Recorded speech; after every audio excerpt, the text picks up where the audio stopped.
Baik, kita lanjutkan karena tadi terputus. Merekam hanya diberi durasi 10 menit di aplikasinya. Oke, kita akan memuat bahan ajar. Maka jenis bahan ajarnya apa? Misalnya PDF. Ibu tinggal upload di sini. Upload di sini mana yang ingin Ibu share. Contohnya di sini saya punya bahan ajar buku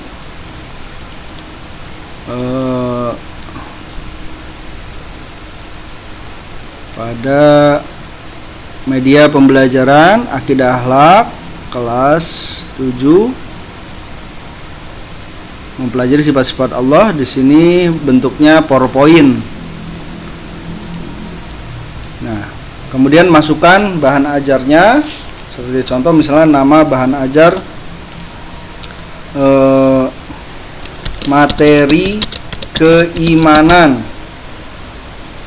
kemudian keterangan iman kepada malaikat misalnya. Nah, di sini bahan ajar ini dibagikan karena ini kelas 7, berarti bagikan kelas 7A, 7B dan 7C. Ini tidak perlu dirubah. Kemudian simpan bahan ajar, maka setelah disimpan akan muncul di sini. Ini sudah dibagikan kepada siswa. Jadi ketika siswa mengakses kelas Bapak Ibu, kemudian mengakses menu bahan ajar, maka ini sudah akan muncul. Nah, siswa bisa membuka dan mendownload, kemudian mempelajarinya. Nah, Ibu tinggal di timeline di sini, Ibu sampaikan di kelas Ibu. Untuk tahap pembelajaran pertama, pada siswa silahkan untuk mempelajari bahan ajar berkenaan iman kepada malaikat kepada seluruh siswa. Nah, kemudian siswa akan mengakses dan membaca atau menyimak yang tadi bahan ajar yang Bapak Ibu bagikan.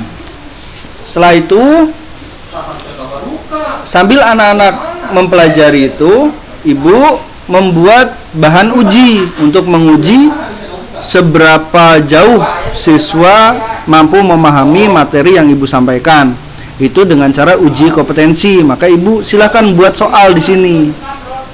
Buat soal di sini, Ibu buat ujian CBT baru di sini.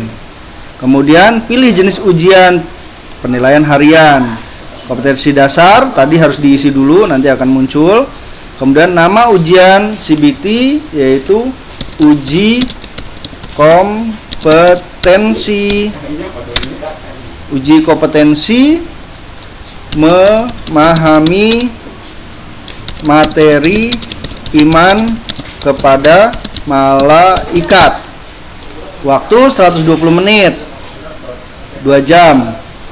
Kemudian tanggal mulai ujian, misalnya dari mulai hari ini tanggal 1 sampai tanggal 5 misalnya, siswa bisa mengerjakan.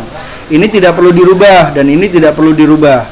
Setelah selesai, baru Ibu langsung saja ke import soal nomor 3. Nah, di sini Ibu bisa download template. Download template yang modelnya pilihan ganda. Nanti Ibu akan mendapatkan bentuk template seperti ini.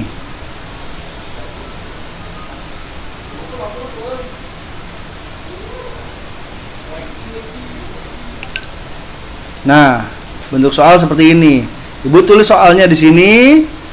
Ini opsi A, B, C, D, E. Jadi jawaban A-nya apa, B-nya apa, C-nya apa, D-nya apa. Kemudian jawaban yang benarnya yang mana? Diisi di sini karena nanti otomatis dikoreksi oleh sistem. Nah, setelah selesai ini 10, misalnya 10 ini selesai. Nah, kemudian kembali ke sini, Ibu upload ke sini. Tadi disimpan di sini. Oh, sini soal. Upload, open. Masuk sini, kemudian import soal. Maka langsung soal itu jadi seperti ini.